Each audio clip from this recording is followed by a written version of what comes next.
Hello, नमस्कार. श्री स्वामी समर्थ सर्वांना. मी प्रिया कुठार व्लॉगमध्ये तुम्हा सर्वांचं मनापासून स्वागत करते. तुम्ही सगळे कसे आहात? अपेक्षा करते की मस्तच असाल. तर माझी देवपूजा वगैरे झालेली होती. खूप साधी सिंपल मी पूजा करते. माझे देव भरपूर आहेत. म्हणजे आई सासूबाईंचे पण आहेत आणि मी दुसरे पण देव घेतलेले आहेत. तर सध्या आता खुशीचं स्कूल चालू झाले ना, म्हणजे असं व्यवस्थित रुटीन लागल्यासारखं वाटत आहे. नाहीतर सुट्ट्यामध्ये निवांत उठा, निवांत झोपा, कधीही खा, कधीही असं चालू होतं. परंतु आता सध्या ना, म्हणजे व्यवस्थित टाईम टू टाईम असं एक टेबल जो असतो ना, आपण टाईम टेबल लावतो, सेम तसं झालेलं आहे बरं का. माझ्या बाबतीत पण आणि खुशीच्या पण बाबतीत. तर खुशीला आवाज देताच ती लगेच उठते स्कूलला जाण्यासाठी वगैरे. आणि तिला म्हणजे ना, एकदा सांगितलं ना की म्हणजे काही गोष्टी शिकवल्या ना तिला, की ती लगेच कॅप्चर करते आणि परत सांगण्याची तिला गरज भासत नाही. तर तिला मी म्हणत असते की आता स्कूल वगैरे चालू झाले, तुझं रुटीन व्यवस्थित आता म्हणजे व्यवस्थित तू तुझ्या मनानेच उठायला पाहिजे. ब्रश वगैरे, अंघोळ वगैरे, मी तर इकडं टिफिन वगैरे, तिला असं काही गोष्टी सांगितल्या ना की माझं हे होईपर्यंत तुझं एक काम व्हायला पाहिजे असं तसं. तर ती पण म्हणजे ॲप्रिशिएट करते आणि प्रत्येक गोष्टी ना हो हो मम्मा करते असं तिचं चालू असतं. पण तिनं करते बरं का. म्हणजे असं सकाळी आरडाओरडा करायला नाही लावत तिनं. तर म्हणजे हट्टी नसल्यामुळे तो एक माझा म्हणजे मेन म्हणतात ना, ते एक मी जिंकले तिथं. कारण तिला प्रत्येक गोष्टी सांगितली की ती लगेच करते. तर तिचा डबा वगैरे झालेला होता. सकाळी तिला सुकी भाजी द्यायची असते टिफिनला.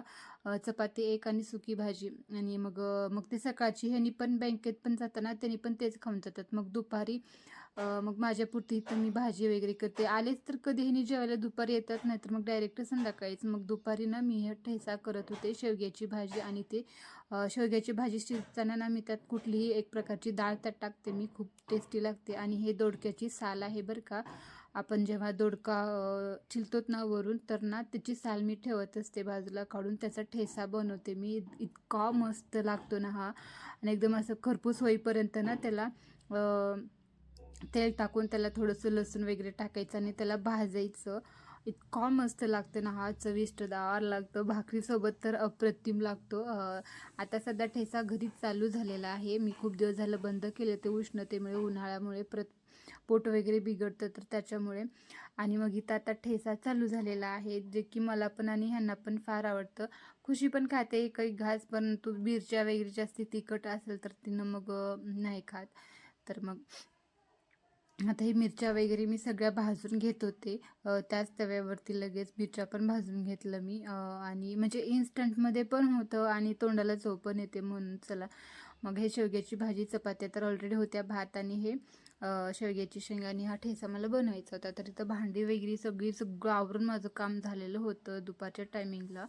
तर मला इथं थोडीशी ना गोडमध्ये खावं असं वाटत होतं काहीतरी. तर मग मी तर शाबू होता थोडासाच, खूप दिवस झाला हा शाबू पडून होता. म्हटलं ह्याचं काय म्हणजे पुरणार पण नव्हता हा एकट्याला सुद्धा शाबू केला तर, इतका थोडासा हा शाबू होता. म्हटलं ह्याला गोड आपण ह्याची म्हणजे खीर करूयात म्हटलं. कारण मी पाण्यामध्ये ह्याला भिजत टाकलं आणि लगेच शिजवायला पण टाकलं. फक्त पाण्यात अगोदर शिजवते आणि वरून परत साखर टाकते. मग ज्यावेळेस थोडंसं हे घट्टपणा वगैरे असं आलं ना, तर मग ह्याच्यामध्ये मी दूध टाकून आणखीन थोडंसं शिजवायला ठेवते, म्हणजे आणखीन घट्टसर होतं. हे जे सध्या पाणी पाणी तुम्हाला दिसते ना, हे कमी होतं परत शिजून शिजून. जेव्हा हे पांढरा शाबू थोडासा असं कमी फेंट वगैरे म्हणजे एक पाण्याच्या टाईप दिसतो ना, तर तसं मग त्यावेळेस दूध टाकायचं. तर मी तर दूध टाकून शिजवायला ठेवले होते.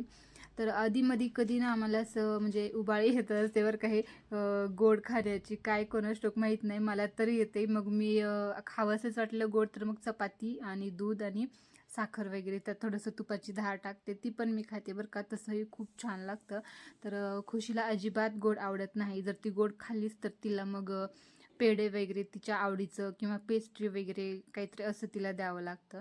तर आता हे जे काम मी नवीन वाढून घेतलेलं आहे, वाढून घेतलेलं म्हणजे झाले आहे मी ज्यावेळेस किलजला जात होते ना गावी, तर त्यावेळेस मी ह्या शेवया बनवायला टाकले होते. 1 किलो रवा आणि 2 किलो गव्हाचं पीठ मी त्या काकांना दिलं होतं. तर त्यांनी 3 किलोच्या मिळून असं शेवया बनवल्या होत्या. कारण आता हे जे आहे ना, थोड्याशा लाल शेवया दिसतील, कारण ह्यात 2 किलो रवा आहे आणि 2 किलो गव्हाचं पीठ आहे आणि 1 किलो रवा आहे.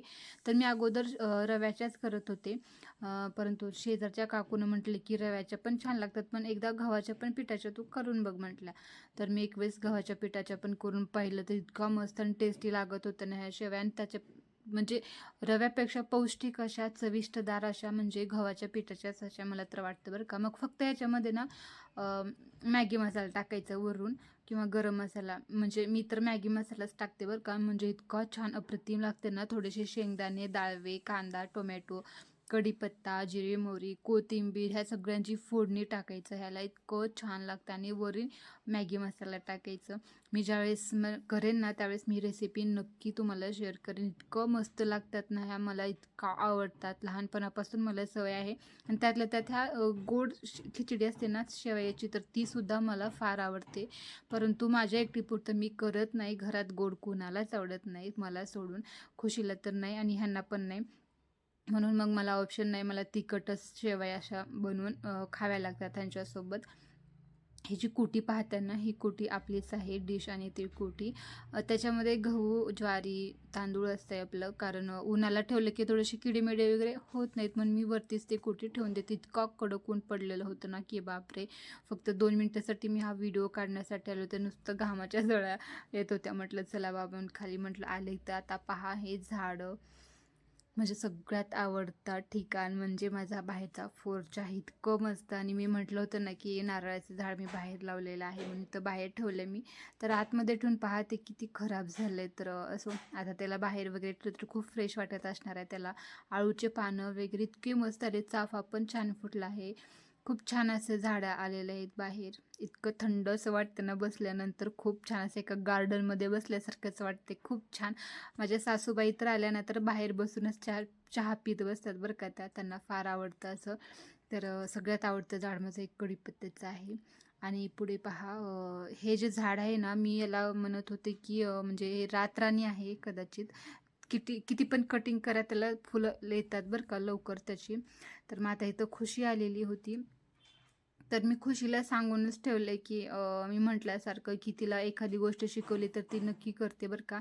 मग आता तुझं तुझं सामान तू आवर्जून म्हणजे घडी वगैरे घालून ठेवते तिच्या, कपड्याचे वगैरे म्हणा, आणि बुक्स वगैरे व्यवस्थित ठेवते. टिफिन वगैरे घासायला टाकते, पाण्याची बॉटल काढून ठेवते, त्यात पाणी असेल तर पाणी झाडांना ओतून देते. म्हणजे इतकं छान असं म्हणजे ती सध्या असं वागत आहे ना की असं म्हणजे खूप प्रेम तिच्यावर करू वाटत आहे मला.